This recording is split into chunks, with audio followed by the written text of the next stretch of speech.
کسی جگہ وہ تو یہاں تک معاملہ کرتے تھے، یہاں تک ان کا خیال رہتا تھا۔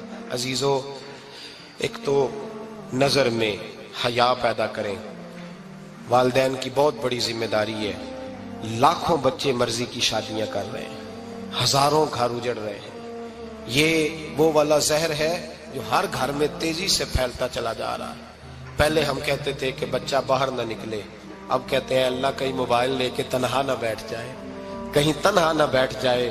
کیا بنے گا اس کا اگر یہ گندگی اور یہ ایسا نشہ ہے جو اجاڑ کے رکھ دے۔ بخاری شریف میں حدیث ہے، قاضی ایاز مالکی رحمۃ اللہ علیہ نے بڑی تفصیل سے لکھی ہے، راوی حضرت انس بن مالک ہیں۔ ایک بندہ بڑی دور سے آیا نبی پاک صلی اللہ علیہ وسلم کی زیارت کے لیے، بڑی دور سے۔ عرب کے جو سردار ہوتے تھے ان کے بڑے ناز نخرے ہوتے تھے، وہ خیر آج بھی ہیں، پروٹوکول کا ماحول آج بھی، یعنی وزیر صاحب کے آگے 2-4 گاڑیاں نہ ہوں تو ان کو مزہ ہی نہیں آتا، پولیس والے آگے پیچھے بھاگیں تو، حالانکہ ان کو نہیں پتا کہ جو پولیس والے آگے پیچھے بھاگ رہے ہیں نا، یہ حکومت بدلی تو گرفتار کرنے بھی انہوں نہیں آنا ہے، لیکن وہ بڑا مزہ آتا ہے جب لوگ گاڑی کے پیچھے بھاگتے ہیں۔ کیا بات ہے جناب، بڑی بات۔ اور ہماری طبیعتوں میں پتہ نہیں کون سی، تو نبی پاک صلی اللہ علیہ وسلم کی خدمت میں وہ شخص بڑی دور سے آیا، تو عرب کے بادشاہوں کا مزاج تھا، پروٹوکول بڑا چاہتے تھے، ان کا تو یہ طریقہ تھا کہ حکمرانی کرنی ہے جیسے بھی ہو۔ اگر کسی غلام نے دھوپ میں بندھا رہ گیا، اونٹ اور چھاؤں میں نہیں باندھا تو درے مارتے تھے، اور اگر اس نے کھول کے باندھ دیا تو پھر بھی مارتے تھے، کہتے تھے اتنا سیانا ہو گیا تو انہیں پوچھا ہی نہیں، خود بخود ہی باندھ دیا۔ وہ شخص حضور کی بارگاہ میں آیا، اور بہت سارے لوگوں کے پاس کیونکہ وہ جاتا تھا اپنے سربراہ کا پیغام لے کے، تو وہ کانپ رہا ہے جب حضور کی بارگاہ میں گیا، ڈر رہا ہے۔ اب ذرا بات کو سمجھنا، نبی پاک صلی اللہ علیہ وسلم نے اس سے فرمایا کیوں ڈرتے ہو، سادہ آدمی ہے، دیہاتی ہے، بدو ہے۔ اللہ کے رسول نے تھپ کی دی، کیوں ڈرتے ہو؟ تو کہتے حضور مجھے آداب نہیں آتے اور مجھے ڈر آتا ہے، کوئی بات اگر ایسی ہو گئی، آپ مدینے کی حکومت کے سربراہ ہیں، تو کہیں آپ ناراض نہ ہو جائیں۔ حضرت انس بن مالک فرماتے ہیں بات کہاں کی تھی، پہنچ کہاں گئی؟ جب اس نے یہ کہا نا کہ آپ تو حکومت کے سربراہ ہیں، کہیں کوئی غلطی نہ مجھ سے ہو جائے، تو نبی پاک کی آنکھوں میں آنسو آ گئے، حضور رونے لگے، اور نبی پاک صلی اللہ علیہ وسلم فرمانے لگے نہ بھائی، تو کسی حکومت کے سربراہ کے پاس نہیں آیا، نہ تو اس بیٹے کے پاس آیا ہے جس کی ماں گوشت کے خشک ٹکڑے کھا کے بھی گزارا کر لے گی۔ میں تو ایک غریب ماں کا بیٹا ہوں۔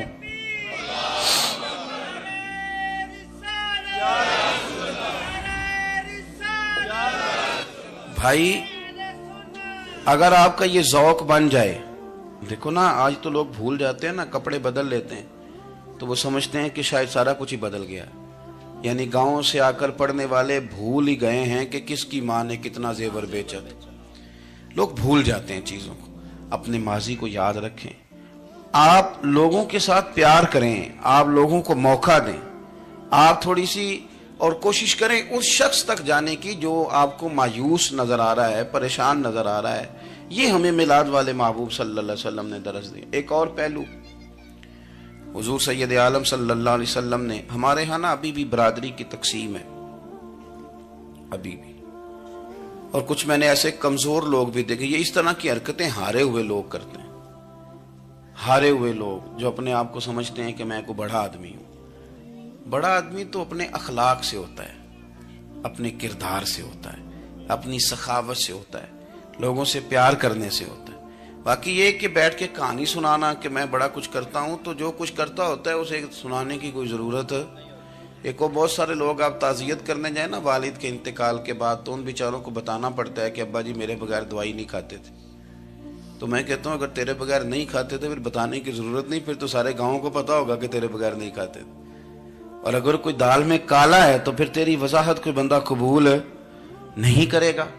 تو آپ کو بتانا کیوں پڑ رہا ہے، اور آپ بار بار اس بات کا ذکر کیوں کر رہے ہیں کہ ہم بہت بڑے قبیلے کے ہیں؟ صاحب اگر آپ بڑے قبیلے کے ہیں تو پتا ہوگا سارے علاقے کو آپ کتنا لوگوں کا خیال کرتے ہیں، آپ کس قدر محبت کرتے ہیں، آپ کا انداز کریمانہ کس طرح کا، پھر آپ کو بتانے کی کوئی ضرورت نہیں ہوتی، پھر خود بخود خبر ہوتی ہے۔ حضرت سیدنا ابو ذر غفاری رضی اللہ تعالیٰ عنہ، قبیلہ بنو غفار ایک بڑی شاخ تھی قبیلوں میں سے، جو لوگ اس زمانے میں مالدار قبیلوں سے تعلق رکھتے تھے ان میں سے ایک بڑا نام تھا. ساری زندگی چودراہٹ کی، لیکن میلاد ایک انقلاب کا نام ہے. میں میلاد منانے والے دوستوں سے گزارش کرتا ہوں کہ آپ ہر سال میلاد منائیں اور ہر سال میلاد کے بعد آپ تھوڑے بدل بھی جائیں، یعنی تھوڑے سے بدل جائیں. کچھ لوگ کہیں یار یہ داڑھی میں نے نا 12 ربیع الاول والے دن رکھی تھی، یہ میری میلاد والی داڑھی ہے. اور داڑھی رکھیں بھی نبی پاک کی مرضی کی. کس کی مرضی کی؟ نہ ناراض ہو جائے جی میں ٹور چلا بس. کس مرضی کی جی؟ اپنی مرضی کے نہیں. داڑھی کا وزن کو نہیں ہوتا کہ پوری مٹھی رکھیں گے تو آپ کو کوئی دقت ہوگی، کوئی وزن نہیں. پوری رکھیں، جو حضور کا طریقہ مبارکہ ہے جو ہمیں ملتا ہے اس پر آپ توجہ فرمائیں. تو میں جو بات عرض کرنے جا رہا ہوں وہ میلاد انقلاب ہے. حضور سید عالم صلی اللہ علیہ وسلم کی بارگاہ میں آنے سے پہلے لوگ کچھ اور ہوتے تھے اور یہاں سے ہو کے جاتے تھے تو پھر ان میں تبدیلی آتی تھی. میں سارا دن کرامتیں سناؤں نا کسی کو اپنے پیر صاحب کی اور اپنے گھر میں بھی کہ میرے حضرت بڑے، میرے استاد بڑے، لیکن بیوی کے ساتھ اگر میں ترش لہجے میں بات کروں گا تو وہ کہے گی اے سکھاندے نے تینوں پیر صاحب. دوست کہیں گے یہ سکھاتے ہیں آپ. تو آپ کی کہانیاں نہیں چلتی، آپ کا کردار چلتا ہے.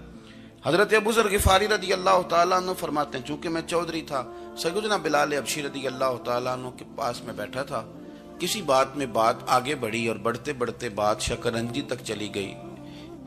رائے کے اختلاف نے باتوں میں تلخی پیدا کر دی اور جب تھوڑے لفظ اور تیز ہوئے تو میں نے انہیں کہہ دیا چپ کر، تو ابشن کا بیٹا ہے. کس کے بیٹے تھے حضرت بلال؟ کہتے ہیں جب انہوں نے مجھے کہا تو میرا دل بڑا ٹوٹا، لیکن میں نے ارادہ کیا کہ میں نے حضور کی بارگاہ میں نہیں عرض کرنی. اب ہر بات کی ہم حضور کی بارگاہ میں شکایت کریں. لیکن میں جا کے مسجد میں بیٹھا اور جب سرکار آئے نا، ارادہ نہیں تھا کہ عرض کروں گا، لیکن حضور کا چہرہ دیکھا تو دکھ میرا خود ہی تازہ ہو گیا. رونے کا بھی تو تب ہی مزہ آتا ہے نا کوئی اپنا ملے تو. فرماتے ہیں کہ میرے آنسو نا بغیر اختیار کے چھلک پڑے اور میں کھل کے روئے، کھل کے. قربان جاؤں محبوب کے بھی حضور نے پاس نہیں بلایا بلکہ نبی پاک اٹھ کے خود میرے پاس آئے اور مجھے کندھوں سے پکڑ کے سینے سے لگایا. اور جب میں کھل کے رو لیا تو حضور میرے آنسو پوچھنے لگے. کچھ شعر ایسے ہوتے ہیں جو کسی نے کہے ہوتے ہیں اور کہنے والا جو ہوتا ہے وہ صاحب حال ہوتا ہے تو اس میں کچھ خوبصورتی زیادہ ہی ہو جاتی ہے. ایک پنجابی کے شاعر ہمارے گجرات میں گزرے، بزرگ تھے، ان کا ایک شعر ہے. وہ کہتے ہیں ایک واری میری آنکھیاں چوں اونا نے اتھرو پونجے سن. ایک واری میری آنکھیاں چوں اونا نے اتھرو پونجے سن، ہن تے چسکا پہ گیا رونے دا. ایک واری میری آنکھیاں چوں اونا نے اتھرو پونجے سن، ہن تے چسکا پہ گیا رونے دا تے ہر ویلے آہو زاری دا. تو میں روز رونے لگا ہوں. مزہ ہی بڑا آیا ہے جب سے محبوب نے چپ کرانا شروع کیا میرے عزیز.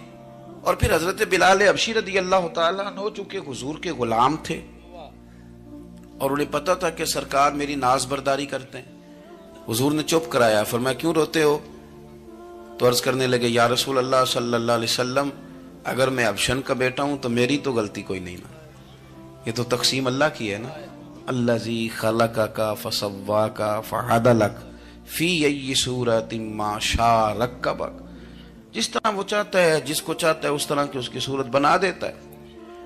تو مجھے ابشن کا بیٹا کہا جاتا ہے، میری غلطی کیا ہے؟ حضرت بلال نے بھی نہیں بتایا کس نے کہا، لیکن نبی پاک صلی اللہ علیہ وسلم نے کیا فرمایا. امام یوسف صالحی نے لکھا ہے، ذرا غور کرنا بات پر، تسلیاں لوگ اور رنگ میں بھی دیتے ہیں پر یہ تسلی بڑی انوکھی ہے.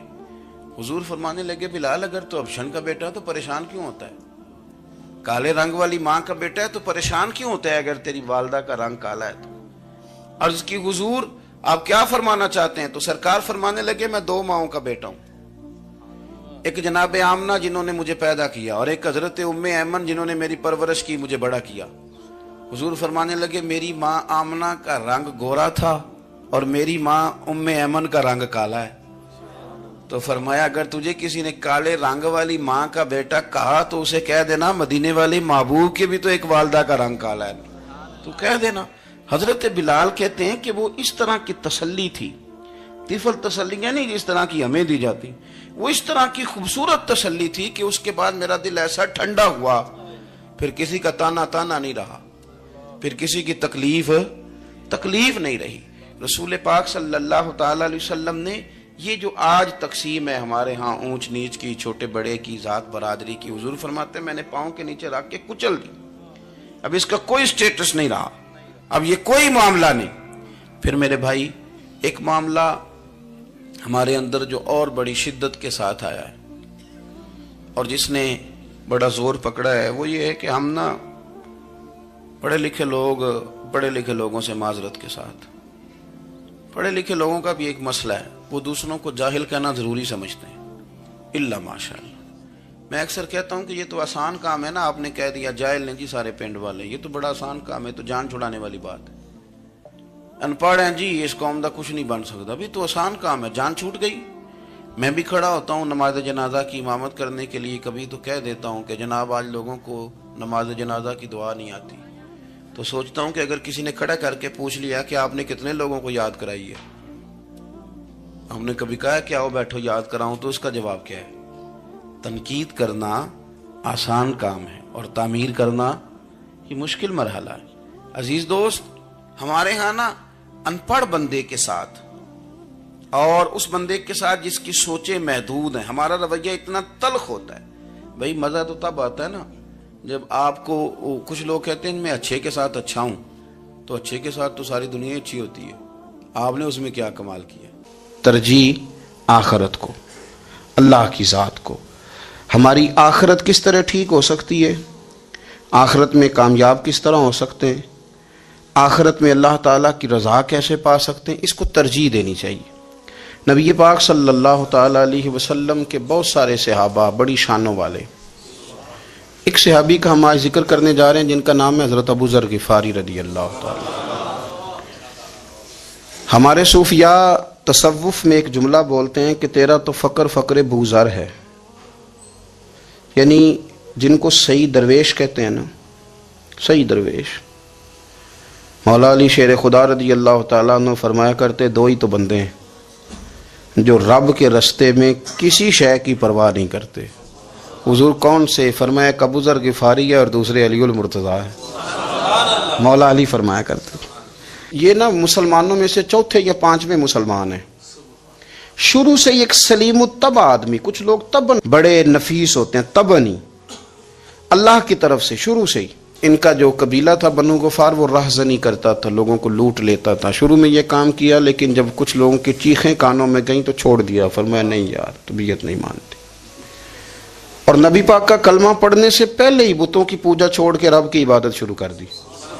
لوگ پوچھا کرتے تھے آپ عبادت تو کرتے تھے پر منہ کدھر کرتے تھے؟ فرماتے تھے جدھر وہ کرا لیتا تھا کر لیتے تھے. کسی نے انہیں بتایا کہ مکے میں ایک شخص ہیں جنہوں نے اعلان نبوت کیا ہے، آپ کی طرح کی باتیں کرتے ہیں. انہوں نے اپنے بھائی کو بھیجا، ان کا نام انیس تھا، پتہ کر کے واپس آئے. بھائی کہنے لگے ابو ذر، ان کا نام جندب ہے، اصل میں ذر ان کے بیٹے کا نام ہے اور کنیت سے زیادہ معروف ہیں، ابو ذر غفاری کہلاتے ہیں. فرماتے ہیں کہ